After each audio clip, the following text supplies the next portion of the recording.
கிறிஸ்துவின் நாமத்தினாலே இந்த காலை வேளையில கூடி வந்திருக்கிற உங்கள் ஒவ்வொருவரையும் அன்போடு கூட நான் வாழ்த்துகிறேன்.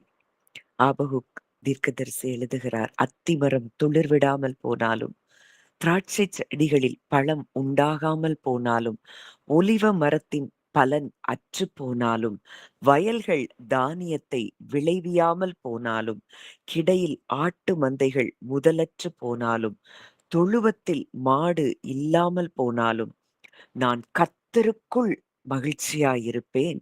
என் இரட்சிப்பின் தேவனுக்குள் களி கூறுவேன்.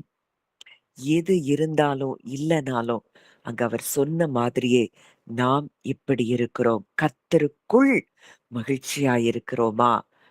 நம்மை ரட்சிக்கிற தேவனுக்குள் நாம் களி கூறுகிறோமா? ஆண்டவர் கேட்கிறது ஒண்ணே ஒண்ணுதான். நீ எனக்குள் மகிழ்ந்திரு. சீயோன் குமாரத்தியே கெம்பீரித்து பாடு, மகிழ்ந்து களி கூறு. இன்றைக்கு நம்முடைய இருதயத்தின் நிலை என்னவாக இருக்கிறது? இந்த காலை வேளையில எத்தனையோ மனதுல டிஸ்டர்பன்சஸ், எத்தனையோ எண்ணங்கள். இது எப்படி நடக்கும்? அது எப்படி நடக்கும்? இது என்ன ஆகும்? அது என்ன ஆகும்? 1008 கேள்விகள் மனதுல. ஆனா ஆண்டவர் இன்றைக்கு நம்மிடம் கேட்கிற ஒன்றே ஒன்று, உன்னுடைய மனது எனக்குள்ளே சந்தோஷமா இருக்கிறதா? அவர் சொல்றாரு, என்ன அத்திமரம் துளிர் விடலையா? பரவால்ல. திராட்சை செடிகள்ல பழம் உண்டாகலையா? பரவால்ல. ஒலிவ மரத்தின் பலன் அற்றுப் போனதா? வயல்கள் தானியத்தை விளைவியாமல் போனதா? கிடையில் ஆட்டு மந்தை முதலற்று போனதா? தொழுவத்தில் மாடுகள் இல்லாமல் போனதா? எது வேணாலும் இருக்கலாம். ஆனால் நான் இது நம்ம எடுக்கிற ஒரு டெசிஷன். நம்ம எப்படி இருக்கிறோம்? நம்முடைய ஹார்ட் அவருக்குள்ளே மகிழ்ச்சியாக இருக்கிறதா? என் இரட்சிப்பின் தேவனுக்குள் அது களி கூறுகிறதா? எது இருக்கலாம், இல்லாம போகலாம். மனிதருடைய அன்பு கிடைக்கலாம், கிடைக்காமல் போகலாம். அதெல்லாம் இல்ல. அவருக்குள் நம்மையே நோக்கி பார்த்து, நம்மேலேயே கண்ணோக்கமாய் இருக்கிற அந்த தகப்பனுக்குள்ள நம்ம மகிழ்ச்சியா இருக்கிறோமா? அடுத்ததா அவர் சொல்றாரு, ஆண்டவராகிய கர்த்தர் என் பெலன். நம்ம அவர பெலனா பார்க்கிறோமா? இல்ல மனிதர்களை நாம் பெலனாக பார்க்கிறோமா? மனிதர்களை நம்ம பெலனாக பார்க்கிற வரைக்கும், நமக்கு நம்ம விழுந்து கொண்டே தான் இருப்போம். அவங்க ஒரு வார்த்தை நம்மள சொல்லிட்டாங்க.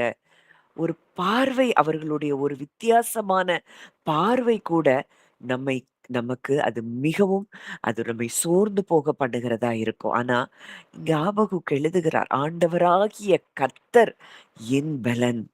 அவர் என் கால்களை மான் கால்களைப் போலாக்கி, உயரமான ஸ்தலங்களில் என்னை நடக்க பண்ணுவார். இதுதான் இந்த இந்த காலை வேளையில நம்ம ஒவ்வொருவருக்கும் இருக்கக்கூடிய மனநிலையாய் இருக்க வேண்டும். அங்க அந்த ஆபகுக்கு 3:16 அவர் சொல்றாரு, ஒரு சத்தம் கேட்குது. அந்த சத்தத்தை கேட்டபொழுது என் உதடுகள் துடித்தது, என் குடல் குழம்பிற்று, என் எலும்புகளில் உக்கல் உண்டாயிற்று, என் நிலையிலே நடுங்கினேன். ஆனாலும் எங்களோட எதிர்க்கும் ஜனங்கள் வரும்போது இக்கட்டு நாளில் நான் இளைப்பாறுதல் அடைவேன். அவர் எப்ப இளைப்பாறுதல் அடைகிறாராம்? இக்கட்டு நாளில் அவர் இளைப்பாறுதல் அடைகிறாராம்.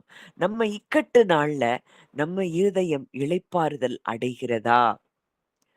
தாவீது சொல்றார், இக்கட்டு நாளில் எனக்கு அரணான கோட்டையாய் அவர் இருக்கிறார். தம்மை நம்புகிறவர்களை அவர் அறிந்திருக்கிறார். அத்திமரம் துளிர் விடாமல் போனாலும், திராட்சை செடி பலன் கொடாமல் போனாலும், இது எப்படி வேணாலும் இருக்கலாம். இக்கட்டு நாள் வரலாம். ஆனால் நானோ கர்த்தருக்குள் மகிழ்ச்சியாயிருப்பேன். இதுதான் நாம் ஒவ்வொருவரும் எடுக்க வேண்டிய தீர்மானம். அவருக்குள்ள நான் மகிழ்ச்சியா இருப்பேன். எது எப்படி வேணாலும் இருக்கட்டும். ஏன்னா அவரே எனக்கு பலனாயிருக்கிறார். அவர் என் கால்களை மான் கால்களைப் போலாக்கி, உயரமான ஸ்தலங்களில் நம்மை நடக்க பண்ணுகிறவர் அவர் ஒருவரே. அதனால இன்னைக்கு நம்ம சூழ்நிலைகள் எதுவா இருந்தாலும், அதெல்லாம் தூசியை உதறி போடுவதைப் போல உதறி போட்டுவிட்டு நாம் எழும்ப வேண்டியது அவசியமாயிருக்கிறது. இந்த நாள்ல கூட தியானிக்கும்படியாய் தேவன் ஒரு வார்த்தையின் மூலம் எனக்கு சில நாட்களுக்கு முன்பாக என் இருதயத்துல அந்த வார்த்தை உண்டாகிக் கொண்டே இருந்தது. அந்த வார்த்தைய தான் இன்றைக்கு நம்ம சற்று ஆழமாக நம்ம தியானிக்க போகிறோம். வாசிக்கலாம். ஏசாயா 4ஆம் அதிகாரம்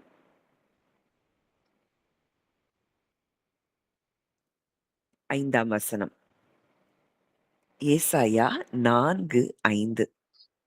அப்பொழுது கர்த்தர் சீயோன் மலையிலுள்ள எல்லா வாசஸ்தலங்களிலும் அதன் சபைகளின் மேலும் பகலில் மேகத்தையும் புகையையும் இரவிலே கொழுந்துவிட்டு எரியும் அக்கினி பிரகாசத்தையும் உண்டாக்குவார். மகிமையானவைகளின் மேலெல்லாம் காவல் உண்டாயிருக்கும். இந்த ஒரு வசனம் ரிப்பீட்டடா மகிமையானவைகளின் மேலெல்லாம் காவல் உண்டாயிருக்கும். இந்த ஒரு வார்த்தை என் இருதயத்துல மறுபடியும் மறுபடியும் ஆண்டவர் அந்த வார்த்தையின் மூலம் பேசிக்கொண்டே இருந்தார். அப்பதான் இந்த அதிகாரத்தையே நான் தியானித்து பார்க்க ஆரம்பித்தேன். பல காரியங்கள் இன்றைக்கு இந்த வார்த்தைகளின் மூலம் தேவன் நம்மோடும் கூட அவர் இடைப்பட விரும்புகிறார். அதே அதிகாரம் 2வது வசனத்திலிருந்து வாசிங்க. ஏசாயா 4:2. இஸ்ரவேலில் தப்பினவர்களுக்கு அந்நாளிலே கர்த்தரின் கிளை அலங்காரமும் மகிமையுமா இருக்கும். பூமியின் கனி அவர்களுக்கு சிறப்பும் அலங்காரமுமா இருக்கும். அப்பொழுது ஆண்டவர் சீயோன் குமாரத்திகளின் அழுக்கை கழுவி நியாயத்தின் ஆவியினாலும் சுட்டரிப்பின் ஆவியினாலும் எருசலேமின் இரத்தப் பழிகளை அதன் நடுவிலிருந்து நீக்கிவிடும் பொழுது சீயோனில் மீதியாய் இருந்து எருசலேமில் தரித்திருந்து ஜீவனுக்கென்று பேர் எழுதப்பட்டவன் எவனும் பரிசுத்தன் என்று சொல்லப்படுவான். ம். இங்க ஒரு காரியத்தை தேவன் சொல்றார். இஸ்ரவேலில் தப்பினவர்களுக்கு அந்நாளிலே கர்த்தரின் கிளை அலங்காரமும் மகிமையுமாயிருக்கும். இன்றைக்கு மகிமையானவைகளின் மேல் காவல் உண்டாயிருக்கும் அப்படின்னு சொல்லி பார்க்கிறோம். இன்னைக்கு யார் அந்த மகிமை? வாசிக்கலாம். சங்கீதம் 68ஆம் அதிகாரம்.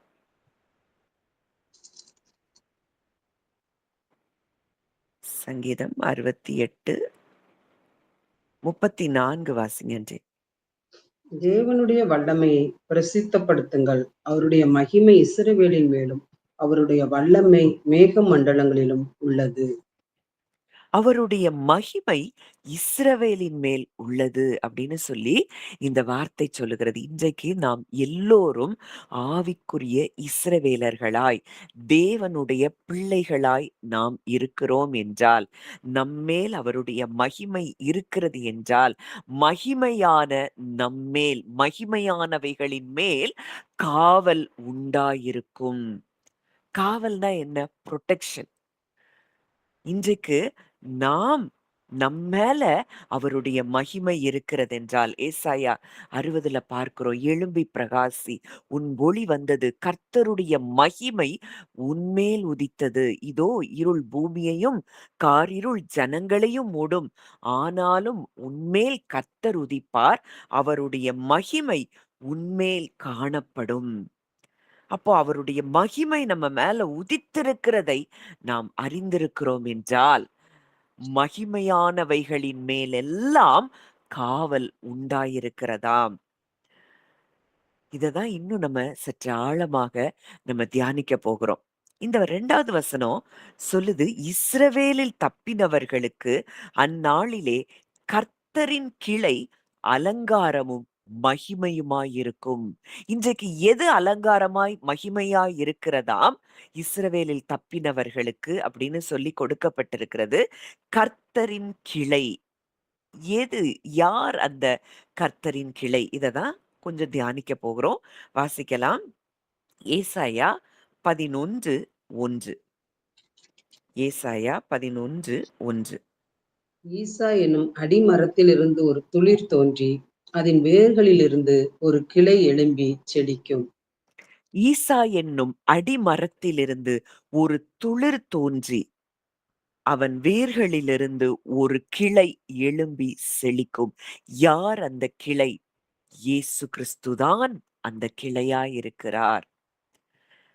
அந்த வசனம் சொல்லுது, கர்த்தரின் கிளை அலங்காரமும் மகிமையுமாய் இருக்கும். இன்றைக்கு இயேசு கிறிஸ்துவே நமக்கு அலங்காரமாய், மகிமையாய் இருக்கிறார் என்றால், இன்றைக்கு நம்மேல் அந்த மகிமை இருக்கிறது என்றால், இன்றைக்கு மகிமையான நம் ஒவ்வொருவர் மேலும் அவருடைய காவல் உண்டாயிருக்கிறதை நாம் அறிந்து கொள்ள வேண்டும். மகிமையானவைகளின் மேலெல்லாம் காவல் உண்டாயிருக்கும். அடுத்ததா இன்னொரு வசனம் வாசிக்கலாம். ஏசாயா 53:2. ஏசாயா 53:2. இளங்கிளையைப் போலவும் வறண்ட நிலத்திலிருந்து துளிர்க்கிற வேரைப் போலவும் அவருக்கு முன்பாக எழும்புகிறார். அவருக்கு அழகும் இல்லை, சௌந்தரியம் இல்லை. அவரை பார்க்கும் பொழுது நாம் அவரை விரும்பத்தக்க ரூபம் அவருக்கு இல்லாதிருந்தது. ம்.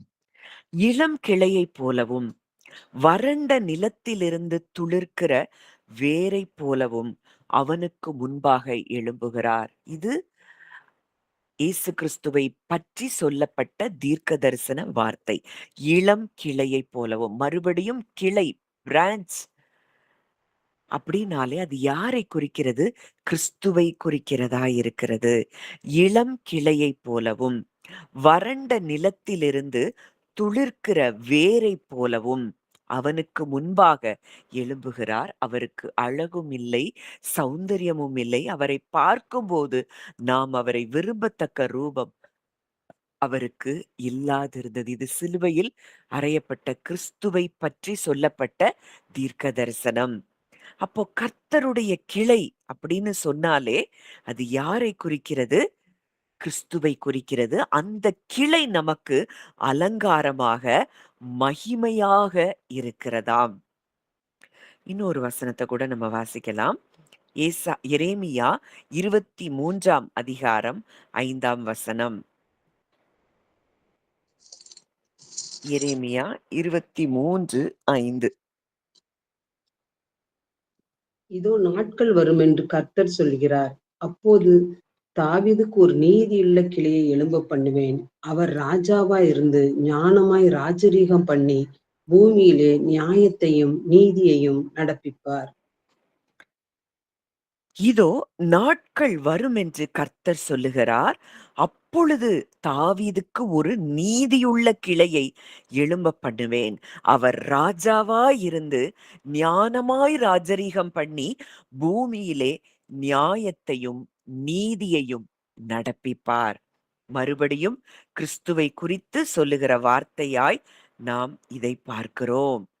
அப்போ இன்றைக்கு இந்த கர்த்தரின் கிளை அவர்தான் இயேசு கிறிஸ்து.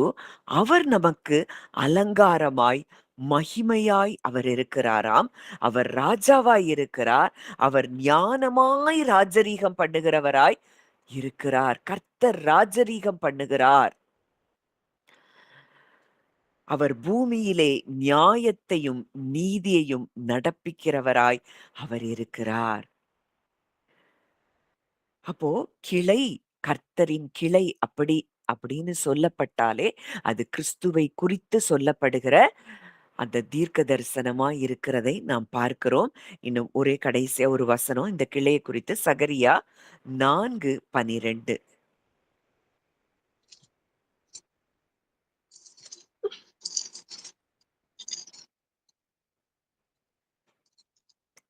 மறுபடியும் அத நான்கு வாசிங்க. பன்னெண்டு மறுபடியும் நான் அவரை நோக்கி, 2 பொற்குழாய்களின் வழியாய்த் தொங்கி பொன்னிறமான எண்ணெயை தங்களிலிருந்து இறங்கப் பண்ணுகிறவைகளுமாகிய ஒலிவ மரங்களின் 2 கிளைகள் என்னவென்று கேட்டேன். இந்த வசனத்த நம்ம பின்னாடி தியானிக்கலாம். இங்கேயும் மறுபடியும் கிளை, மறுபடியும் நான் அவரை நோக்கி 2 பொற்குழாய்களின் வழியாய் தொங்கி பொன்னிறமான எண்ணெயை தங்களிலிருந்து இறங்கப் பண்ணுகிறவைகளாகிய ஒலிவ மரங்களின் 2 கிளைகள் என்னவென்று கேட்டேன். இது சகரியாவுக்கு கொடுக்கப்பட்ட அந்த தரிசனத்தை அங்கே கேட்கிற காரியமாய் இருக்கிறது. இத நம்ம பின்பாக நம்ம தியானித்து பார்க்கலாம். இந்த கிளை இன்றைக்கு கிறிஸ்துவாகிய கிளை நமக்கு அலங்காரமாய், மகிமையாய் இருக்கிறார். பூமியின் கனி அவர்களுக்கு சிறப்பும் அலங்காரமுமாய் இருக்கும். கிறிஸ்துவை அலங்காரமாக, மகிமையாக கொண்டிருக்கிறவர்களுக்கு the fruit of the earth will be the pride and splendor. பூமியின் கனி அப்படிப்பட்டவர்களுக்கு சிறப்பாக, அலங்காரமாக இருக்குமாம். இன்றைக்கு நாம் யாரை, எதை அலங்காரமாக, மகிமையாக பெற்றிருக்கிறோம், கொண்டிருக்கிறோம்? எது நமக்கு மகிமையாக நம்ம பார்க்கிறோம்? இன்னைக்கு நமக்கு இருக்கிற எந்த வேலையோ, அந்தஸ்தோ, படிப்போ, எது நம்ம அலங்காரமா பார்க்கிறோம்? எத நம்ம மகிமையாய் பார்க்கிறோம்? கிறிஸ்து நமக்கு மகிமையாய், அலங்காரமாய் நாம் பார்க்கிறோம் என்றால், இந்த பூமியின் கனி நமக்கு சிறப்பும், அலங்காரமுமாய் இருக்குமாம். The fruit of the earth will be the pride and splendor for those of Israel who have escaped. இத இந்தே இந்த வசனத்த அங்க அடுத்ததா சொல்லப்பட்டிருக்குது. சீயோன் குமாரத்திகளின் அழுக்கை கழுவி, நியாயத்தின் ஆவியினாலும், சுட்டெரிப்பின் ஆவியினாலும் எருசலேமின் இரத்தப் பழிகளை அதின் நடுவிலிருந்து நீக்கிவிடும்போது, சியோனில் மீதியாயிருந்து எருசலேமில் தரித்திருந்து ஜீவனுக்கென்று பேர் எழுதப்பட்டவன் எவனும் பரிசுத்தன் என்று சொல்லப்படுவான். ஜீவனுக்கென்று இன்றைக்கு நீங்களும் நானும் ஜீவனுக்கென்று பேர் எழுதப்பட்டவர்கள். இது எல்லாத்தையும் இன்னும் ஒரு ஒரு வசனங்கள், சில வசனங்கள் கூட நம்ம கம்பேர் பண்ணி பார்க்கும்போது பல காரியங்கள் நமக்கு புரிகிறதா இருக்கும்.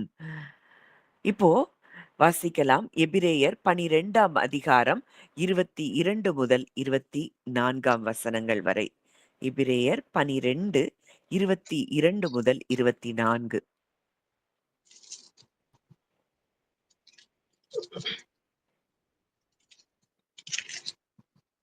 நீங்களோ சீயோன் மலையினிடத்திற்கும் ஜீவனுள்ள தேவனுடைய நகரமாகிய பரம எருசலேமினிடத்திற்கும் 1000 10,000மான தேவதூதர்களிடத்திற்கும் பரலோகத்தில் பேரெழுதியிருக்கிற பேரானவர்களின் சர்வ சங்கமாகிய சபையினிடத்திற்கும் யாவருக்கும் நியாயாதிபதியாகிய தேவனிடத்திற்கும் பூரணராக்கப்பட்ட நீதிமான்களுடைய ஆவியின் இடத்திற்கும் புது உடன்படிக்கையின் மத்தியஸ்தராகிய இயேசுவின் இடத்திற்கும் ஆபேலுடைய ரத்தம் பேசினதை பார்க்கிலும் நன்மையானவைகளை பேசுகிற ரத்தமாகிய தெளிக்கப்படும் இரத்தத்தின் இடத்திற்கும் வந்து சேர்ந்தீர்கள்.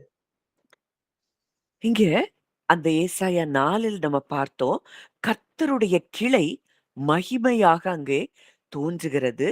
அங்க தேவன் தம்முடைய மக்களை சுத்திகரிக்கிறத பார்க்கிறோம். அங்கே அவர்கள் பரிசுத்தமானவர்கள் என்று அழைக்கப்படுறாங்க. அவருடைய தேவனுடைய மேகம், அக்கினி இதெல்லாம் அவர்களை மூடுகிறதா இருக்கிறது. அவர்களுக்கு பாதுகாப்பும், நிழலும், அடைக்கலமும் உண்டாகிறத பார்க்கிறோம். அந்த ஏசாயா 4ல 2 முதல் 6வது வசனம் வரைக்கும் அதுதான் அங்கே சொல்லப்பட்டிருக்கிறது. இங்க இந்த எபிரேயர் 12ல பார்க்கிறோம். நீங்களோ சீயோன் மலையின் இடத்திற்கும் ஜீவனுள்ள தேவனுடைய நகரமாகிய பரம எருசலேமின் இடத்திற்கும். அப்போ ஏசாயா அந்த எதிர்காலத்துல பார்த்த அந்த சீயோனுடைய மகிமையை கிறிஸ்துவுக்குள் இருக்கிற நாம் இப்பொழுதே அதை அனுபவித்துக் கொண்டிருக்கிறோம். பரம எருசலேமுக்குள் நாம் வந்து சேர்ந்திருக்கிறோம். சியோன் அப்படின்னாலே அது புதுப்பிக்கப்பட்ட புதிய எருசலேம், பரம எருசலேம். இது பூமிக்குரிய ஒரு நகரம் அல்ல. இது தேவனுடைய பிரசன்ஸ்ல இருக்கக்கூடிய ஒரு நிஜமாய் இருக்கிறது. இங்க 2லயும் இந்த ஏசாயா 4, 2லிருந்து 6 வரைக்கும் சொல்லப்பட்ட வார்த்தைகளும், இங்கே சொல்லப்பட்ட வார்த்தைகளும் அங்கே ஒன்றாக இருக்கிறத பார்க்கிறோம். இங்கேயும் தேவன் தம்முடைய மக்களை பரிசுத்தமாக்குகிறதை பார்க்கிறோம். ஒன்றாக சேர்க்கிறத பார்க்கிறோம். பாதுகாக்கிறத பார்க்கிறோம். தம்முடைய மகிமையால் மூடுகிறதை பார்க்கிறோம். அங்க ஏசாயா 4ல பார்க்கிறோம். சீயோனில் மீதியாய் இருப்பவர்கள் பரிசுத்தமானவர்கள். தேவனால் சுத்திகரிக்கப்பட்டவர்கள். இங்க எபிரேயர்ல பார்க்கிறோம். பரலோகத்தில் பேரெழுதப்பட்டவர்கள், அவருடைய முதற் பேரானவர்களுடைய சபை. இவர்கள் ஜீவனுக்கென்று பேரெழுதப்பட்டவர்கள் அப்படின்னு சொல்லி ஏசாயால பார்க்கிறோம்.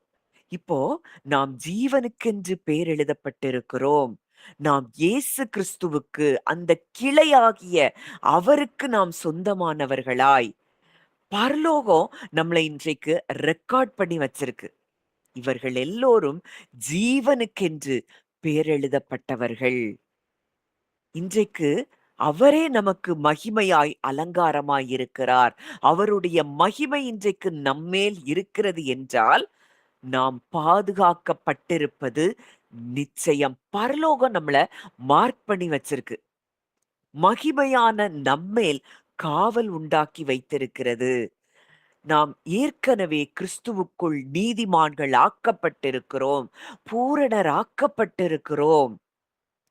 அந்த மீதியான மக்கள் ஏசாயாவில சொல்லப்பட்ட மீதியான மக்கள் தான் இன்றைக்கு கிறிஸ்துவின் சபையாக நாம் வெளிப்பட்டிருக்கிறோம்.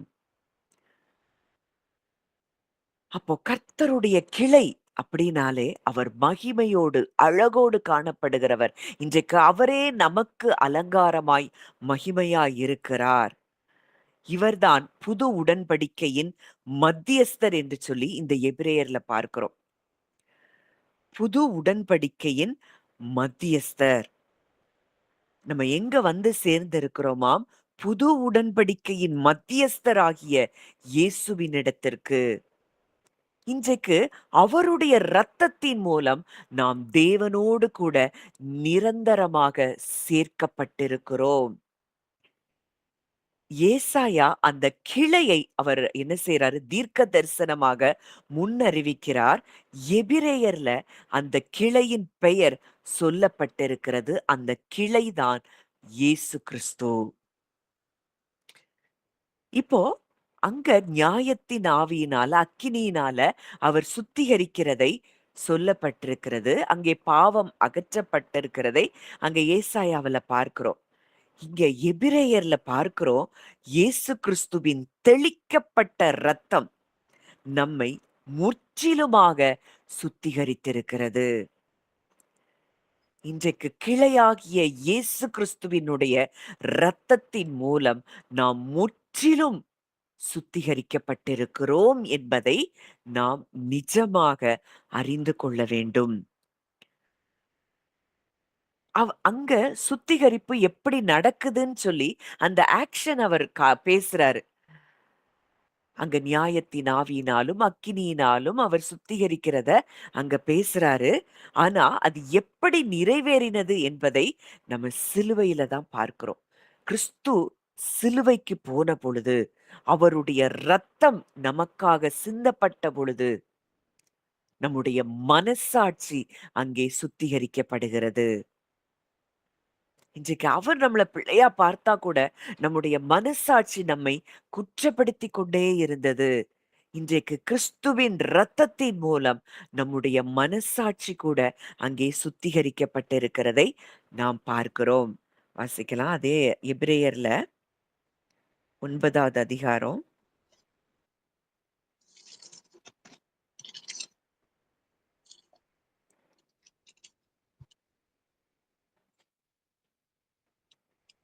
அந்த நம்முடைய மனசாட்சி கூட 14 நித்திய ஆவியினாலே வாசிக்கலாம். தம்மை ம். தாமே பழுதற்ற பலியாக தேவனுக்கு ஒப்பு கொடுத்த கிறிஸ்துவனுடைய இரத்தம் ஜீவனுள்ள தேவனுக்கு ஊழியம் செய்கிறதற்கு உங்கள் மனசாட்சியை செத்த கிரியைகளற சுத்திகரிப்பது எவ்வளவு நிச்சயம். நித்திய ஆவியினாலே தம்மை தாமே பழுதற்ற பலியாக ஒப்பு கொடுத்த கிறிஸ்துவினுடைய இரத்தம் ஜீவனுள்ள தேவனுக்கு ஊழியம் செய்வதற்கு உங்கள் மனசாட்சியை செத்த கிரியைகளற சுத்திகரிப்பது எவ்வளவு நிச்சயம். அப்போ கிறிஸ்துவினுடைய இரத்தம் இன்றைக்கு நம்மை ஊழியம் செய்வதற்கு மாத்திரமல்ல, நிறைய நேரங்கள்ல நமக்கு ஏற்படுகிற சந்தேகம், ஐயோ தேவன் என்னை நேசிக்கிறாரா? அவர் என்னை மன்னிச்சிட்டாரா? அப்பல்லாம் அவருடைய இரத்தத்தை நாம் நினைவு கூற வேண்டியது அவசியம். அவருடைய ரத்தம் இன்றைக்கு நம்முடைய மனசாட்சியை கூட செத்த கிரியைகளற சுத்திகரித்திருக்கிறது என்றால், அவருடைய ரத்தம் நமக்காக எவ்வளவு தூரம் நன்மையானவைகளை இன்றைக்கும் நமக்காக பேசிக் கொண்டிருக்கிறது. இன்றைக்கு அந்த ரத்தம் நமக்கு நன்மையானதை பேசும் என்றால், நமக்கு எப்படி தீமை ஏற்பட வாய்ப்பு உண்டாகும்? அதனாலதான் அங்க சொல்லப்பட்டிருக்கு. மகிமையானவைகளின் மேலெல்லாம் காவல் உண்டாயிருக்கும். அங்க ஏசாயால பார்க்கிறோம். பகலிலே மேக ஸ்தம்பத்திலையும், இரவிலே அக்கினி ஸ்தம்பத்திலும் தம்முடைய மக்கள் மேல இருந்த தேவன், வழிநடத்தின தேவன், இன்றைக்கு அவரே நமக்கு நிழலாய், பாதுகாப்பாய், அடைக்கலமாய் அவர் இருக்கிறதை அங்கே வெளிப்படுத்தினவர். இங்க எண்ணற்ற தூதர்களுடைய பாதுகாப்பு நமக்கு இருக்கிறத எபிரேயர்ல பார்க்கிறோம். அந்த வசனத்த திரும்ப வாசிங்கன்ட்டு எபிரேயர் 12:22 இருந்து. நீங்களோ சீயோன் மலையினிடத்திற்கும் ஜீவனுள்ள தேவனுடைய நகரமாகிய பரம எருசலேமினிடத்திற்கும் 1000 10,000மான தேவதூதர்களிடத்திற்கும் பரலோகத்தில் பேரெழுதியிருக்கிற முதற் பேரானவர்களின் சர்வ சங்கமாகிய சபையினிடத்திற்கும் யாவருக்கும் நியாயாதிபதியாகிய தேவனிடத்திற்கும் பூரணராக்கப்பட்ட நீதிமான்களுடைய ஆவிகளின் இடத்திற்கும் புது உடன்படிக்கையின் மத்தியஸ்தராகிய இயேசுவின் இடத்திற்கும் ஆபேலினுடைய ரத்தம் பேசினதை பார்க்கிலும் நன்மையானதை பேசுகிற இரத்தமாகிய தெளிக்கப்படும் இரத்தத்தின் இடத்திற்கும் வந்து சேர்ந்தீர்கள்.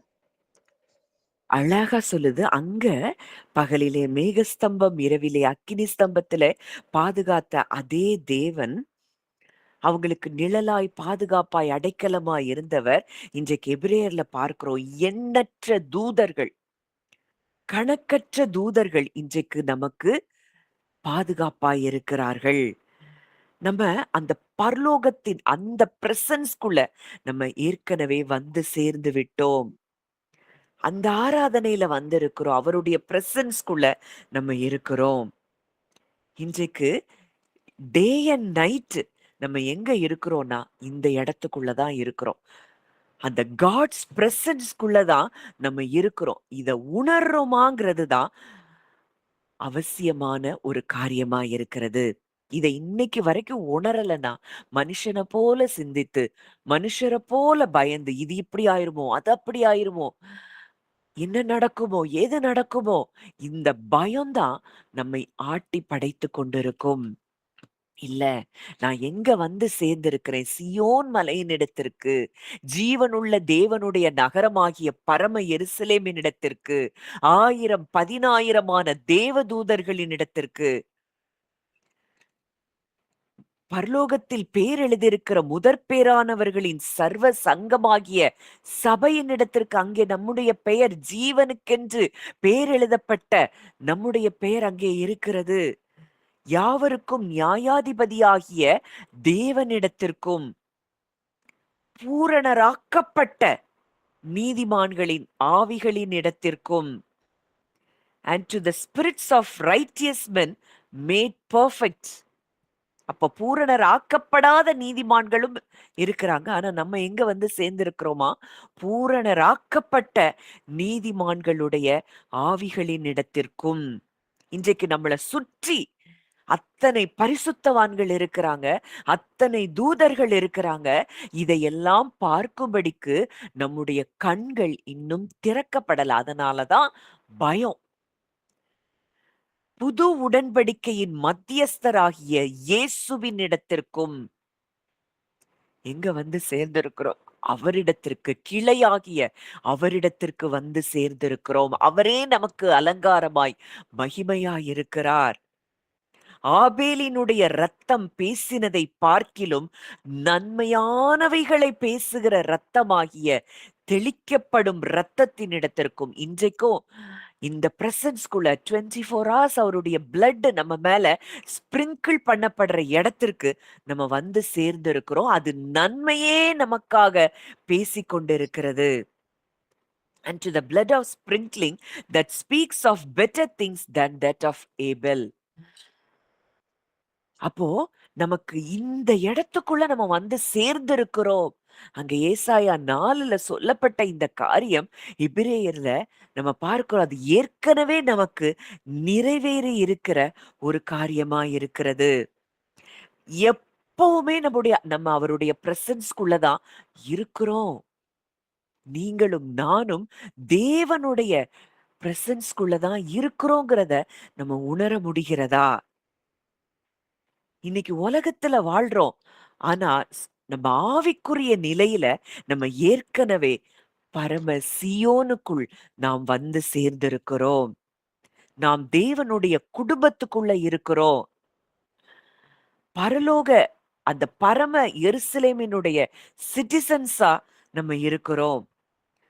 முதற்பேறானவர்களின் சபையில நம்ம சேர்க்கப்பட்டிருக்கிறோம்.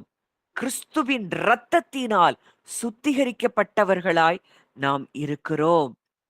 தேவனுடைய மகிமையின் பாதுகாப்புக்குள் நாம் இருக்கிறோம். இந்த ஏசாயால தீர்க்கதரிசி ஒரு மகிமையான நாளை அவர் தீர்க்க தரிசனத்துல காண்கிறார். தேவனுடைய மக்கள் சுத்தமானவர்களாய், பாதுகாக்கப்பட்டவர்களாய், தேவனுடைய மகிமையால் மூடப்பட்டவர்களாய், பரிசுத்தமானவர்களாய் இருப்பார்கள் அப்படின்னு அத தீர்க்க தரிசனமா பார்க்கிறாரு. எபிரேயர் 12 கிறிஸ்துவுக்குள் அது ஏற்கனவே நமக்கு ஆரம்பித்ததாய் அங்கே சொல்லப்பட்டிருக்கிறது.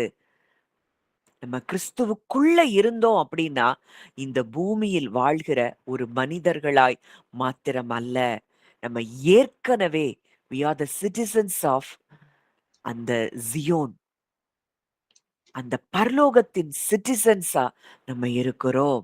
நம்முடைய பெயர் பரலோகத்தில் எழுதப்பட்டிருக்கிறது. அங்க சொல்றார் இயேசு, சீஷர்கள் அந்த பிசாசுகள் எல்லாம் துரத்துறாங்க, வியாதியஸ்தர்கள் எல்லாம் சுகமாக்கிட்டு வந்து சொல்றாங்க, பிசாசுகளும் எங்களை பார்த்து ஓடுது, நடுங்குது. ஆண்டவர் சொல்றாரு, இதற்காக நீங்க சந்தோஷப்படாம, பரலோகத்தில் உங்கள் நாமங்கள் எழுதியிருக்கிறதற்காக நீங்க சந்தோஷப்படுங்க. ஏன்னா அந்த இடத்துக்குள்ள நீங்க வந்துட்டீங்க. அந்த அத்தாரிட்டி, பவர் இது எல்லாமே உங்களுக்கு கொடுக்கப்படுறச்சு. அங்க உங்க பேர் எழுதிட்டாலே நமக்கு இந்த பூமியின் மேல் அத்தனை அதிகாரமும் கொடுக்கப்பட்டிருக்கிறது. அதனால பரலோகத்துல பேர் எழுதி இருக்கிறதை குறித்து நீங்கள் சந்தோஷப்படுங்கள். நீங்கள் கர்த்தருடைய கிளையாகிய இயேசு கிறிஸ்துவின் நிழலுக்கு கீழே நீங்க இருக்கிறீங்க. அவருடைய ரத்தம் நம்மை சுத்திகரித்துக் கொண்டே இருக்கிறது. அவருடைய மகிமை நம்மை மூடி இருக்கிறது. அவருடைய பிரசன்ஸ் நமக்கு அடைக்கலமாக இருக்கிறது. அப்ப இன்றைக்கு பூமியில நீங்க இன்றைக்கு எந்த இடத்துல இருந்தாலும், இன்றைக்கு நீங்க எங்க இருக்கிறீங்க? அதை உணர்கிறவர்களாய் நாம் வாழ வேண்டும். அதனாலதான் மறுபடியும் மறுபடியும் இந்த வார்த்தை எனக்கு ஆண்டவர் பேசிக்கொண்டே இருந்தது. மகிமையானவைகளின் மேலெல்லாம் காவல் உண்டாயிருக்கும். இன்றைக்கு நம் நிமித்தம், நம் குடும்பத்தார் எல்லோரும் இந்த மகிமைக்குள்ள இருக்கிறத நீங்க அறிந்து கொள்ளுங்க, உணருங்க. அதனாலதான் வசனம் சொல்லுது, கர்த்தராகிய இயேசு கிறிஸ்துவை விசுவாசி, அப்பொழுது நீயும் உன் வீட்டாரும் ரட்சிக்கப்படுவீர்கள். நம்மோடு இணைக்கப்பட்ட எல்லாரும் அந்த மகிமைக்குள்ளே நிச்சயமாக இருக்கிறார்கள். இத உணர ஆரம்பித்தோம்னா நமக்கு பயம் இருக்காது. ஏன் இது இப்படி நடந்துருமோ அப்படின்னு ஏன் பயம் வருது? அவருடைய மகிமைக்குள்ளே நாம் இருக்கிறோம் என்கிற அந்த எண்ணங்களிலே நாம் இன்னமும் வாழாததுதான். எபிரேயர் 12 தெளிவா சொல்லுது, வந்து சேர்ந்தீர்கள். வந்து சேர்ந்துட்டோம். அந்த இடத்துல தான் இருக்கிறோம். இன்னைக்கு நம்ம ஸ்பிரிட் அந்த இடத்துல தான் இருக்குது. ஆனா இன்றைக்கு இந்த 5 சென்சஸ், ஃப்ளெஷ்லி சென்சஸ் நமக்கு பல காரியங்களை சொல்லிக் கொடுத்து அது நம்மை மேற்கொள்வதினால தான் இன்றைக்கும் இந்த இடத்தை நாம் உணராமல் இருக்கிறோம். எங்க வந்து சேர்ந்திருக்கிறோங்கிறதையே நாம் உணராத இடத்தில் இருக்கிறோம்.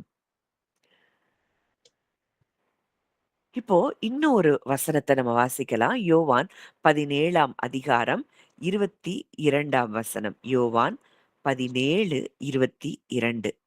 நாம் ஒன்றாய் இருக்கிறது போல அவர்களும் ஒன்றாய் இருக்கும்படி நீர் எனக்கு தந்த மகிமையை நான் அவர்களுக்கு கொடுத்தேன். இங்க இயேசு கிறிஸ்து சொன்ன ஒரு வார்த்தை. அவரது வசனமெல்லாம் சத்தியம். அவரே சத்தியம். நானே வழியும், சத்தியமும், ஜீவனுமாய் இருக்கிறேன் என்று சொன்னவர். ஒரு வார்த்தைய சொல்றாரு. நாம் ஒன்றாய் இருக்கிறது போல, அவர்களும் ஒன்றாய் இருக்கும்படி, நீர் எனக்கு தந்த மகிமையை நான் அவர்களுக்கு கொடுத்தேன். நீர் எனக்கு தந்த மகிமையை.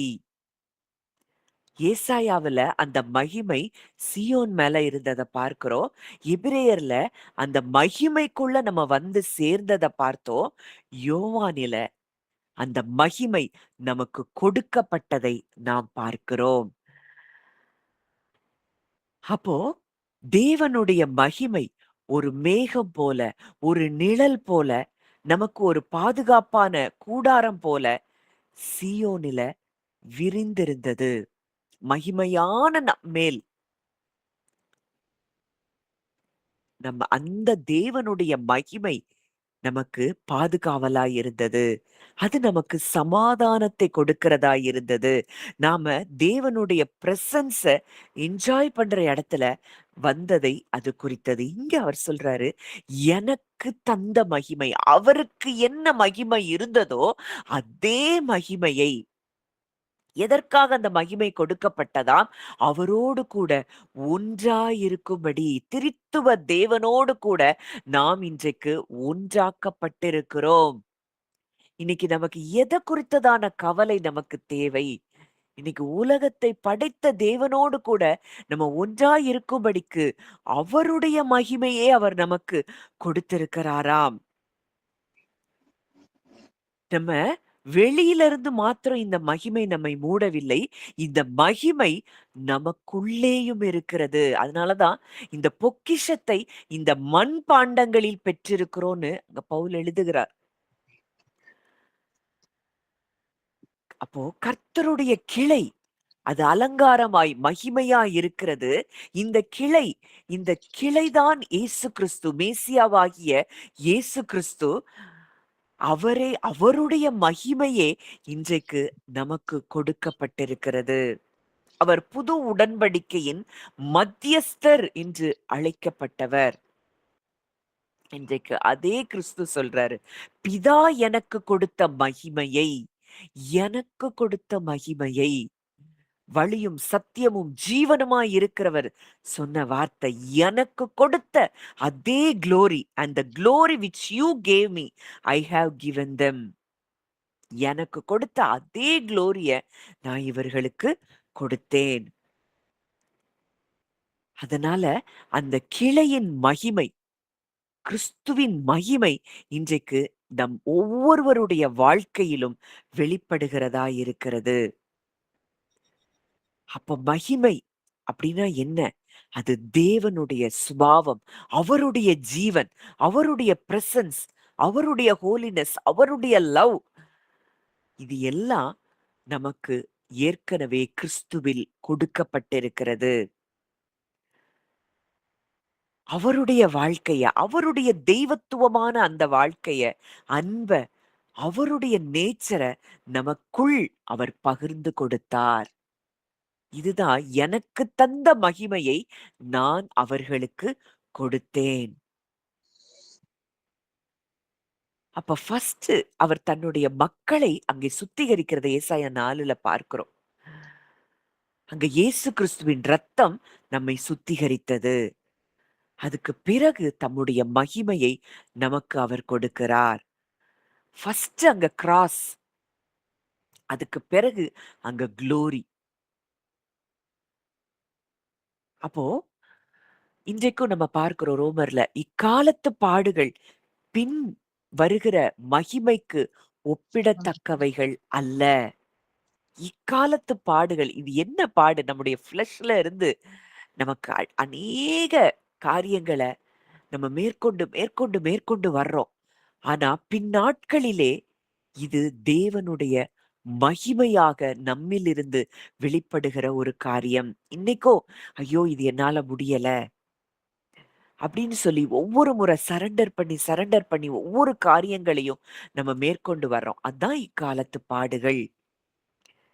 இது பின்னாட்களில் நம்மிடத்தில் வெளிப்படுகிற மகிமைக்கு அது ஒப்பிடத்தக்கவைகள் அல்லவாம். ஏன் இந்த மகிமை நமக்கு கொடுக்கப்பட்டது? நாம் ஒன்றாயிருக்கும்படிக்கு. மகிமையின் நோக்கமே நாம் ஒன்றாயிருக்கிறது போல அவர்களும் ஒன்றாயிருக்கும்படி. அப்போ மகிமையின் நோக்கமே அற்புதங்களை செய்யறது மாத்திரம் அல்ல, ஒன்றாயிருப்பது. பிதாவும் குமாரனும் ஒன்றாயிருக்கிறார்கள். இன்றைக்கு அந்த அன்புக்குள்ள நம்ம ஒன்றாயிட்டோம். இன்றைக்கு விசுவாசிகளும் அந்த ஏக மனதோடு, ஒரு மனதோடு ஒன்றாயிருக்கும்படிக்கு தேவன் இந்த மகிமையை அவர் நமக்கு கொடுத்திருக்கிறாராம். அப்போ தேவனுடைய மகிமை இன்றைக்கு நம்மை ஒரே குடும்பமாக அது நம்மை மாற்றுகிறது. சுத்தமான மக்கள் என்று அங்க சுட்டெரிப்பின் ஆவியினால சுத்திகரிக்கிறதை ஏசாயாவுல அங்க சொல்லப்பட்டிருக்கிறது. எபிரேயர்ல பரலோகத்தில் கூடி வருகிற சபையாக அங்கே பார்க்கிறார். அப்போ இன்றைக்கும் ஒன்றாய் இருக்கிற அந்த ரகசியத்த யோவான்ல அங்கே இயேசு கிறிஸ்து அந்த மகிமையை நமக்கு கொடுப்பதின் மூலம் அங்கே வெளிப்படுத்துகிறதை பார்க்கிறோம். மகிமை சீயோனின் மேல இருந்தத ஏசாயாவுல பார்த்தோம். எபிரேயர்ல அந்த மகிமைக்குள்ள வந்தோம். இன்றைக்கு அந்த மகிமையே நமக்குள் வந்துவிட்டது. அப்ப குளோரிய எங்கேயோ இருந்து நம்ம எதிர்பார்க்கணுங்கிறது இல்ல. கிறிஸ்துவின் மூலம் அவருடைய மகிமை நமக்குள்ளே வாசம் பண்ணி கொண்டிருக்கிறது. அப்போ ஏற்கனவே நம்ம அந்த மகிமைக்குள்ள வந்துட்டோம். அந்த மகிமையே இன்றைக்கு நமக்குள் வந்திருக்கிறதை நாம் உணருவோம் என்றால், எதை குறித்தும் நாம் பயப்படவோ, கலங்கவோ மாட்டோம். இன்னைக்கு இந்த உலகத்துல இருந்தாலும், நம்முடைய வாழ்க்கை அந்த பரலோக சீயோனோடு இணைந்திருக்கிறது. தேவனுடைய மகிமைக்கு கீழ நம்ம வந்திருக்கிறோம். நம்ம அவருடைய மகிமையால் நிரப்பப்பட்டவர்களாய் நாம் இருக்கிறோம்.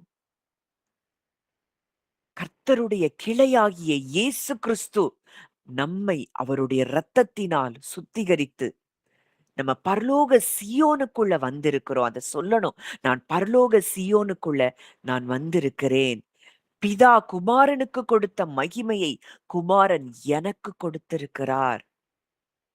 தேவனுடைய மகிமை, காட்ஸ் குளோரி இன்னைக்கு நம்மை சுற்றிலும் இருக்கிறது மாத்திரம் அல்ல, அது எனக்குள்ளேயும் வாசம் செய்கிறது. அதனால நான் பயத்தில் அல்ல, மகிமையில் இருக்கிறேன். தனிமையில் அல்ல, தேவனுடைய குடும்பத்துல நான் இருக்கிறேன். நான் தோல்வியில் இல்லை, கிறிஸ்துவின் வெற்றியில நான் வாழ்கிறேன். இத கேட்கும் பொழுது நல்லா இருக்குது. ஆனா, இத பர்சனலைஸ் பண்ணி எப்ப நம்ம பார்க்கிறோமோ, அப்பதான் இந்த பரலோக வாழ்க்கைய நம்ம பூமியில அனுபவிக்க முடியும். இததான் ஆபகுக் தீர்க்கதரிசி அந்த நாளிலே அவர் அனுபவித்திருக்கிறார். அவர் இக்கட்டு நாள்ல அவர் எனக்கு பாதுகாவலாய் இருக்கிறார். அவரை நம்புவேன். அத்திமரம் துளிர் விடாமல் போனாலும், திராட்சை செடி பலனற்று போனாலும், ஒலிவ மரம் பலன் கொடாமல் போனாலும், கிடையில் ஆட்டு மந்தை முதலற்று போனாலும், நான் கர்த்தருக்குள் மகிழ்ச்சியாயிருப்பேன். என் இரட்சிப்பின் தேவனுக்குள் களி கூறுவேன். அவர் என் பலனாயிருக்கிறார். அவர் என் மகிமையாயிருக்கிறார். அவர் என் கால்களை மான்கால்களைப் போலாக்குவார். உயரமான ஸ்தலங்களில் என்னை அவர் நடக்கச் செய்வார். இன்னைக்கு அந்த பழைய ஏற்பாட்டு தீர்க்கதரிசிக்கே அப்படி ஒரு வெளிச்சம் இருக்கும்னா, இன்றைக்கு புதிய ஏற்பாட்டுல, புதிய உடன்படிக்கையின் மத்தியஸ்தருக்கு கீழ நம்ம வந்திருக்கிறோம். மகிமையானவருக்குள் நம்ம வந்திருக்கிறோம். இன்றைக்கு நாமே அந்த மகிமையா இருக்கிறோம். நமக்கு மேல காவல் உண்டாயிருக்கிறதை ஏசாயாவுல நம்ம பார்க்கிறோம் என்றால், இன்றைக்கு மகிமையாயிருக்கிற நம் ஒவ்வொருவர் மேலும் அந்த காவல் உண்டாயிருக்கிறதை நாம் நிஜமாய் பார்க்க வேண்டும். நம்ம எவ்வளோ தூரம் அத நிஜமாய் உணருகிறோமோ, நம்ம எப்படி பார்க்கிறோமோ, அப்படித்தான் தேவன் நம்முடைய வாழ்க்கையில வெளிப்பட முடியும். இன்றைக்கு நம்ம நம்மள முதல்ல எப்படி பார்க்கிறோம்? அவருடைய குளோரி என் மேல இருக்குது. அவருடைய குளோரி எனக்குள்ள இருக்குது. இத நம்ம சொல்ல இத நம்ம விசுவாசிக்க நம்முடைய வாழ்க்கை அது மிக உயர்ந்த ஒரு ஸ்தானத்திலே தேவன் வைக்கிற வாழ்க்கையா இருக்கும். இன்னும் ஒரு கிளைய குறித்து நம்ம அ சகரியாவுல வாசித்தோம். அந்த வசனத்த மறுபடியும் வாசிக்கலாம். சகரியா 4ஆம் அதிகாரம் 12ஆம் வசனம். சகரியா 4:12.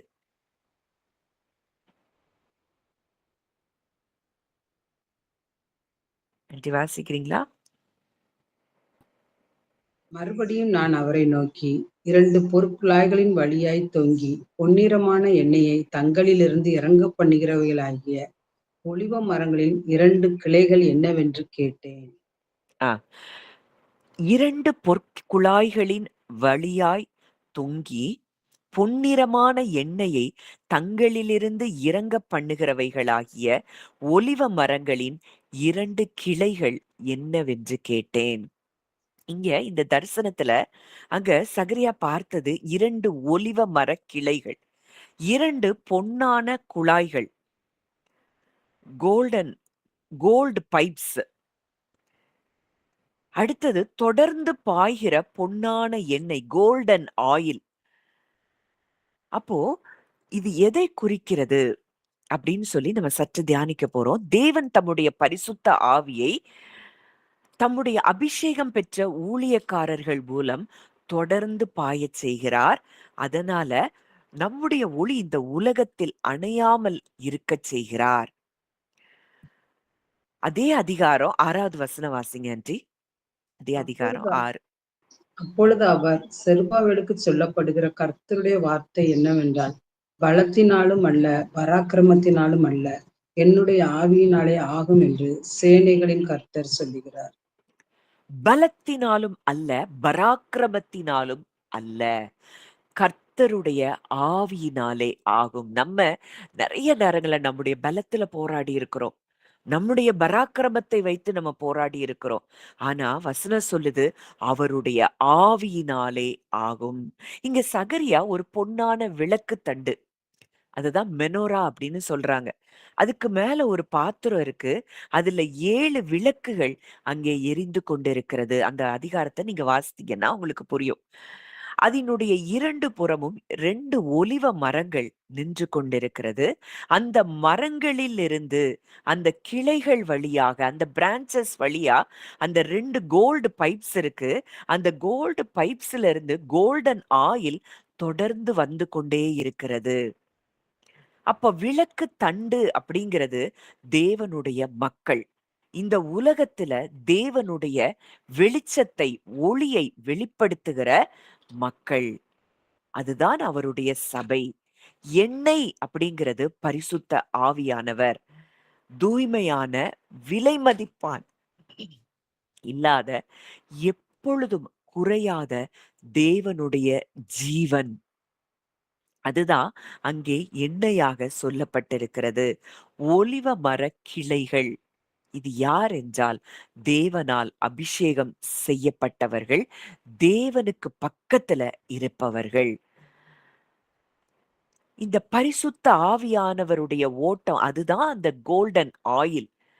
இவர்கள் வழியாக சபைக்கு இந்த தேவனால் அபிஷேகம் செய்யப்பட்டவர்கள், தேவனுக்கு அருகில் நிற்பவர்கள் மூலமாக இந்த பரிசுத்த ஆவியானவருடைய ஓட்டம், இந்த தேவனுடைய ஜீவன் சபைக்கு கடந்து செல்லுகிறது.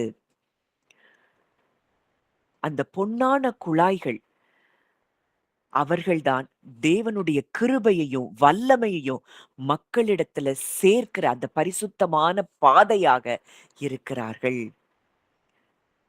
அப்போ இந்த விளக்குகள் எல்லாம், அந்த லைட்ஸ் எல்லாம் மனிதர்களுடைய முயற்சியினால் அங்க எரியல.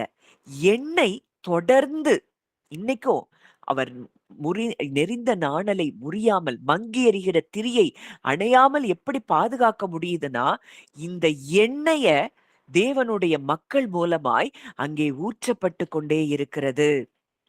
தொடர்ந்து அந்த மரத்திலிருந்து எண்ணெய் வந்து கொண்டே இருக்கிறது. அதனால அந்த ஒளி இன்னும் அணையாம இருக்கு. இன்னைக்கு நம்முடைய முயற்சியினால் அல்ல. நம்ம அவ்ளோ சோர்ந்து போயிருப்போம். ஒரு வார்த்தை நமக்கு வரும். உடனே நம்ம ஒளி மீண்டும் பிரகாசிக்க ஆரம்பிக்கும். மங்கி எரிந்து கொண்டிருப்போம். அது பிரகாசமாய் எரிய ஆரம்பிக்கிறது. காரணம், இந்த எண்ணெய் தொடர்ந்து அந்த மரத்திலிருந்து வருகிறது. தேவனுடைய மக்கள் மூலமாய், தேவனால் அபிஷேகம் செய்யப்பட்டவர்கள் மூலமாய், அந்த வார்த்தை வர வர நம்ம பலன் அடைகிறோம். அப்போ கிளைகளும் எண்ணெயை உருவாக்கல. மரத்திலிருந்து பெற்றதை அது வெளியே விடுகிறது. அப்போ வேலை என்ன? இந்த கிளையோட வேலை என்னன்னா, மரத்தில் இணைந்திருப்பது. அதனாலதான் இயேசு சொல்றாரு, "நானே திராட்சை செடி, நீங்கள் கொடிகள். ஒருவன் என்னிலும், நான் அவனிலும் நிலைத்திருந்தால் அவன் மிகுந்த கனிகளை கொடுப்பான்." கிளைகள், இந்த 2 கிளைகளுடைய வேலை மரத்தில் இணைந்திருப்பது. அந்த ஜீவன் அவர்ல நம்ம இணைந்திருக்கும்போது, அந்த ஜீவன் தானாகவே வருது. அப்போ ஊழியங்கிறது ஏதோ நடிப்பு இல்ல. ஏதோ ஒண்ணு மெசேஜ ரெடி பண்ணணும், குடுக்கணும் அப்படிங்கிறதெல்லாம் இல்ல. இன்னும் அதிகமா நான் முயற்சி பண்ணணும். என்னுடைய பலத்தினால நான் செய்யணும். நம்ம எண்ணெய உண்டாக்க வேண்டிய அவசியம் இல்லை. அவர் சொல்றாரு, "என் கூட இணைஞ்சிரு. நான் உனக்குள் ஊற்றுவதை நீ வெளியே விடு." இன்னைக்கு நான் சொல்றேன், மகிமையானவைகளின் மேல் காவல் உண்டாயிருக்கு. இது எனக்கு கொடுக்கப்பட்ட வார்த்தை. இந்த வார்த்தை, இந்த எண்ணெயாகிய இந்த வார்த்தைய உங்களுக்குள்ள நான் வெளிப்படுத்தும் பொழுது, இந்த வார்த்தை உங்களுக்கு மிகுந்த அது பலனை கொடுக்கிறதா இருக்கிறது. அப்போ ஒண்ணே ஒண்ணு, நம்ம அவருக்குள்ள நிலைச்சிருக்கணும். அவரையே தியானித்துக் கொண்டிருக்கணும். அதிலிருந்து புறப்படுகிறது தான் ஜீவ தண்ணீருள்ள நதிகளாயிருக்கும். என்னை விசுவாசிக்கிறவனுடைய உள்ளத்திலிருந்து ஜீவ தண்ணீருள்ள நதிகள் புறப்படும் என்று இயேசு சொன்னார்னா, அது இதைத்தான் அவர் சொல்லுகிறார்.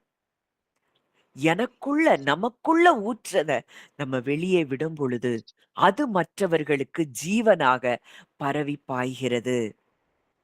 இன்னைக்கு வெளியே நம்ம குடுக்கும் பொழுது நம்மிடத்தில் இருப்பது ஒரு நாளும் குறைந்து போகாது. பொதுவா நமக்கு ஐயோ! நமக்கு இருக்கிறதெல்லாம் நம்ம சொல்லிக் குடுத்துட்டோம்னா, நமக்கு குறைஞ்சு போயிருமோ?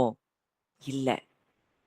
மரத்தோடு நம்ம இணைந்திருக்கிற வரைக்கும் எண்ணெய் வந்துட்டே தான் இருக்கும். அது ஒரு காலும் வற்றி போவதில்லை. அப்போ இந்த 2 ஒலிவ கிளைகளும், ஒன்று அதுல 2 அது மெயினா அந்த சகரியா புஸ்தகம், ஒன்று அது பிரதான ஆசாரியனாகிய யோசுவாவை குறிக்கிறது. இன்னொன்னு செருபாபேல், அங்க கவர்னர். அந்த செருபாபேலை குறிக்குது. அவங்க சிறையில இருந்து திரும்பின மக்களோடு தேவாலயத்த மீண்டும் கெட்டிக் கொண்டிருந்தாங்க. அப்பதான் தேவன் சொல்றாரு, இந்த வேலை உங்களால, உங்க பலத்தினால இது முடியாத ஒரு காரியம். என்னுடைய ஆவியினாலே இது ஆகும். இந்த 2 அபிஷேகம் பெற்றவர்களும் கடைசியா இயேசுவை சுட்டி காட்டுகிறார்கள். நல்லா புரியணும். ஒண்ணு, ஒருத்தன் ஆசாரியன், ஒருத்தர் ராஜா. இன்றைக்கு இயேசுவே அங்கே ராஜாவாக, ஆசாரியராக இருக்கிறார். இந்த 2 அபிஷேகங்களையும் முழுமையாக நிறைவேற்றினவர் கிறிஸ்துவே. அவர் மூலமாக பரிசுத்த ஆவியானவர் இன்றைக்கு நமக்குள்ளே ஊற்றப்பட்டிருக்கிறார். இன்றைக்கு நாமும் ஒரு கிளையாக இருக்க அழைக்கப்பட்டிருக்கிறோம். இன்னைக்கு தேவனுடைய ஆசீர்வாதங்கள நம்ம சேமித்து வைப்பதற்கு, சேவ் பண்றதுக்கு நம்மளை தேவன் அழைக்கல. நம்மள ஒரு ஸ்டோர் ஹவுஸா நம்மிலிருந்து வெளிப்படும்படியாக ஒரு கிளையாக அவர் நம்மை உருவாக்கி இருக்கிறார். அதனால இந்த நம்மிலிருந்து புறப்படுவதை இந்த உலகத்திற்கு நாம் கொடுக்க அழைக்கப்பட்டிருக்கிறோம். உலகத்துக்கு அன்ப கொடுக்க, ஆறுதல கொடுக்க, மற்றவர்களுக்காக ஜெபிப்பதற்காக, தேவனுடைய வார்த்தைய மற்றவர்களுக்கு கொடுப்பதற்காக, இந்த பரிசுத்த ஆவியானவர் தொடர்ந்து நமக்குள்ள புதிய எண்ணெயை அவர் ஊற்றிக்கொண்டே இருப்பார். இப்போ ஒண்ணு நல்லா புரியணும். பலத்தினாலும் அல்ல, பராக்கிரமத்தினாலும் அல்ல, கர்த்தருடைய ஆவியினாலே ஆகும்.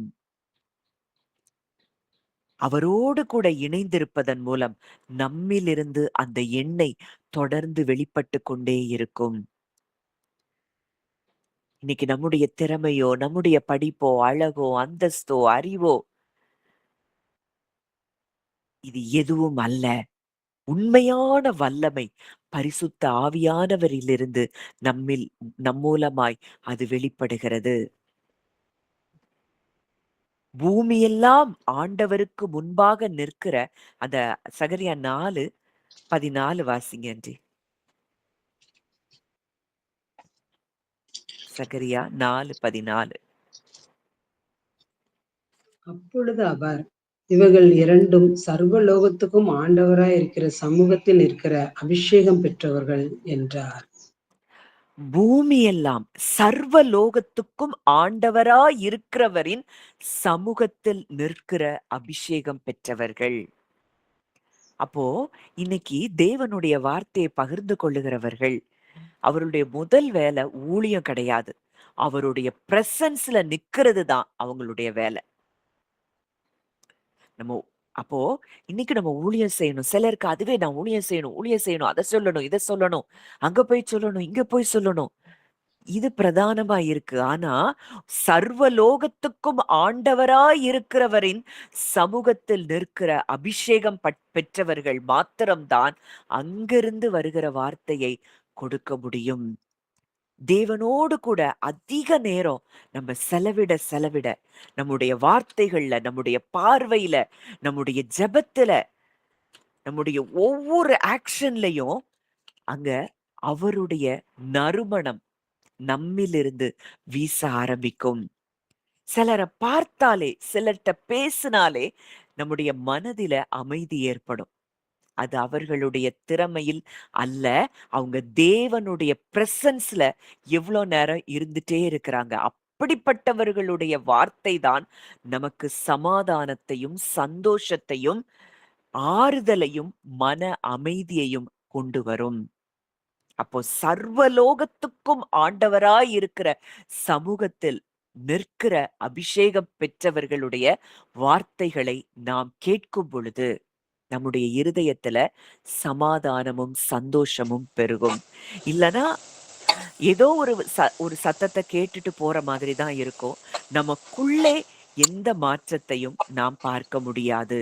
மக்கள் வெளியில ஒளிய தான் பார்க்குறாங்க. ஆனா அந்த ஒளி எப்படி அந்த அந்த எப்படி வருகிறது? அந்த எண்ணெய் எப்படி வருதுங்கிறத பார்க்கல. அது மாதிரி தான் நம்ம பேசுகிற வார்த்தைகளோ, ஆராதனையோ, ஊழியமோ இது எல்லாத்தையும் வெளியில பார்க்கிறாங்க. ஆனா, அவருடைய பிரசன்ஸ்ல இருந்து வருகிறது தான். அதுதான் அந்த கோல்டன் பைப்ஸ்ல இருந்து வருகிற கோல்டன் ஆயிலாக இருக்குது. இதுதான் சபையை வெளிச்சத்துக்குள்ள கொண்டு வருது. இன்றைக்கு உலகத்துக்குள்ளேயே நம்ம அதிக நேரம் செலவிட்டோம்னா, இந்த எண்ணெய் சபைக்குள்ளே வர முடியாது. அப்போ நம்ம ஒவ்வொரு நாளும் ஜெபிக்க வேண்டிய ஆண்டவரே என்னை ஒரு கிளையாக மாற்றும். அவரை விட்டு பிரிந்து போன ஒரு ட்ரையான பிரான்ச்சா இல்ல. அவரோடு கூட இணைந்திருக்கிற ஒரு உயிருள்ள கிளையாக நம்ம மாறும் பொழுது, சர்வலோகத்துக்கும் ஆண்டவராய் இருக்கிற சமூகத்தில் அவர் நிற்கிற அபிஷேகம் பெற்றவர்களாய் நாம் இருக்கும் பொழுது, முற்றிலுமாய் அவரை பிரதிபலிக்கிறவர்களாய் நாம் மாறுகிறோம். அவருடைய ஒளி நம்மில் அணையாமல் இருக்கும். எப்பொழுதுமே நம்ம உலகத்துக்கு வெளிச்சத்தை கொடுத்து கொண்டே இருப்போம். அப்போ கர்த்தரோடு இணைந்திருக்கிற சர்வலோகத்துக்கும் ஆண்டவராய் இருக்கிற அவருடைய பிரசன்ஸ்குள்ள வந்துட்டோம். அதை உணர்ந்து அங்கிருந்தே நம்ம வாழ ஆரம்பிக்கும் பொழுது, இந்த உலகத்துல இருக்கிற இந்த சென்சஸ நம்ம புறக்கணித்து தள்ளும் பொழுது, இது கொடுக்கிற தகவல்களை நம்ம புறக்கணித்து தள்ளும் பொழுது, இந்த எண்ணெய் ஒரு நாளும் வற்றாத எண்ணெயா இருக்கும். அவருடைய பிரசன்ஸ்ல இருந்து நமக்கு ஒவ்வொரு நாளும் புது எண்ணெய், புதிய ஜீவன் நமக்குள்ள இருந்து அது ஃப்ளோ ஆயிட்டே இருக்கும். முதல்ல நமக்குள்ள ஃப்ளோ ஆகும். நம்மிலிருந்து பிறருக்குள்ளே அது ஃப்ளோ ஆகிறதா இருக்குது. அவரோடு இணைந்திருப்பவர்கள் தான் உலகத்தின் இருளை மாற்றி தேவனுடைய ஒளியை உலகத்தில் பிரகாசிக்க செய்ய முடியும். அப்போ இன்றைக்கு சில காரியங்களை நம்ம தியானித்து இருக்கிறோம். இதை தொடர்ந்து நீங்க தியானிங்க. மகிமையான நம் ஒவ்வொருவர் மேலும் காவல் உண்டாயிருக்கிறது. நாம் ஜீவனுக்கென்று பேர் எழுதப்பட்டவர்களாயிருக்கிறோம். முதற்பேரானவர்களுடைய சர்வ சங்கத்திலே நம்ம இணைக்கப்பட்டிருக்கிறோம். கிறிஸ்துவினுடைய ரத்தம் நம்மேல், நம் குடும்பத்தின் மேல் தெளிக்கப்பட்டு கொண்டே இருக்கிறது. நம்ம தான் அவருடைய மகிமையை நம்மேல பெற்றிருக்கிறோம், நமக்குள் பெற்றிருக்கிறோம். கிறிஸ்துவினுடைய மகிமையே இன்றைக்கு நமக்குள் கொடுக்கப்பட்டிருக்கிறது. இதையெல்லாம் உணர்ந்தோம்னா இன்றைக்கு நாமே கிளைகளாய் இருக்கிறோம். சர்வலோகத்துக்கும் ஆண்டவராய் இருக்கிற அவருக்கு முன்பாக நிற்கிற அபிஷேகம் பெற்றவர்களாய் நாம் இருக்கிறோம். இத ஒவ்வொரு நாளும் நம்ம உணரணும். இந்த பிரசன்ஸ்ல நான் இருக்கிறேன். அவர் என்ன பேசுறாரு? இத நான் கேட்க போகிறேன். இதிலிருந்து நான் மற்றவர்களுக்கு கொடுக்க போகிறேன். இதுதான் மற்றவர்களுக்கு ஆசீர்வாதமாக, ஜீவனாக கடந்து செல்லும், ஒளியாக கடந்து செல்லும். அப்படின்னு சொல்லி நீங்க அவருக்குள்ள இருக்கிற அந்த சந்தோஷத்துக்குள்ள நீங்க வந்து அந்த குளோரியில நம்ம என்ஜாய் பண்ண நம்ம லைஃப் டோட்டலா உலகமே திரும்பி பார்க்கிற ஒளியாக நீங்க இருப்பீங்க. உதிக்கிற உங்கள் ஒளியின் இடத்திற்கு ராஜாக்களும் கடந்து வருவார்கள். இததான் ஏசாயால பார்க்கிறோம். எப்படி இந்த ஒளி நம்மேல உதிக்கிறது? இந்த ஒளிய நம்ம தக்க வைத்துக் கொள்ளும்படியாக அந்த எண்ணெய், பரலோகத்திலிருந்து வருகிற எண்ணெய் நமக்குள்ளே ஊற்றப்பட்டு கொண்டே இருக்கிறது. இன்றைக்கு இந்த கிளைகளாய், அந்த எண்ணெயை ஊற்றுகிற கிளைகளாய் நாம் இருக்கிறோம். இதை உணர்ந்தவர்களா நம்ம கொஞ்ச நேரம் அப்படியே நம்ம ஜெபிக்கலாம். நல்ல தகப்பனே, நன்றியோடு உம்மை துதிக்கிறோம், ஸ்தோத்தரிக்கிறோம் அப்பா. இந்த நாளிலும் எங்களோடு இடைப்பட்ட உம்முடைய வார்த்தைகளுக்காக நாங்கள் நன்றி செலுத்துகிறோம். ரீபால் ஹாஷலம் ரீஹது ஷரபா.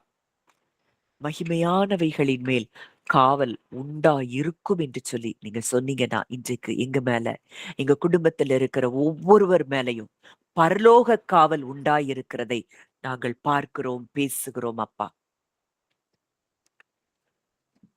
நாங்கள் உமக்கு முன்பாக சர்வலோகத்தின் ஆண்டவருக்கு முன்பாக நிற்கிற அபிஷேகம் பெற்றவர்களாய் நாங்கள் இருக்கிறோம். தெளிக்கப்படும் இரத்தத்தின் இடத்திற்கு நாங்கள் வந்து சேர்ந்திருக்கிறோம்.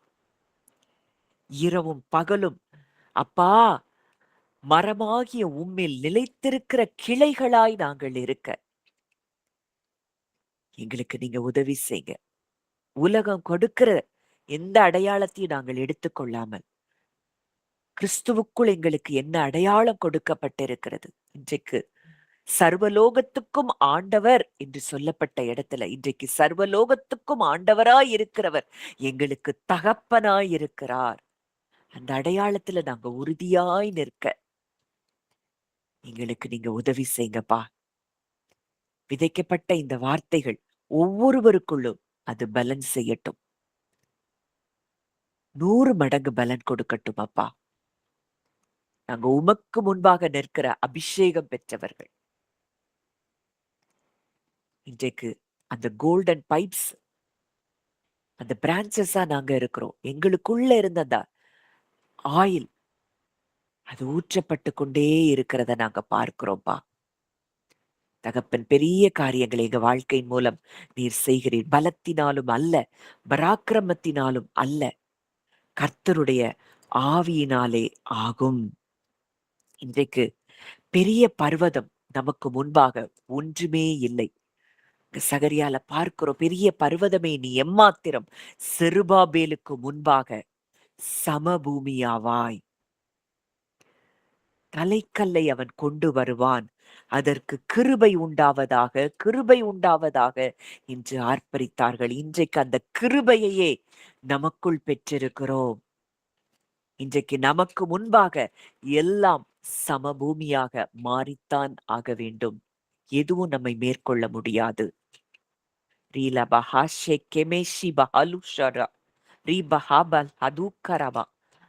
பலத்தினாலும் அல்ல, பராக்கிரமத்தினாலும் அல்ல, என் கர்த்தருடைய ஆவியினாலே ஆகும். இன்னைக்கு உங்க வாழ்க்கையில எல்லாவற்றையும் அவருடைய ஆவியினால் முடிய பண்ணுகிறார். நல்ல தகப்பனே, நன்றியோடு உம்மை துதிக்கிறோம், ஸ்தோத்தரிக்கிறோம்.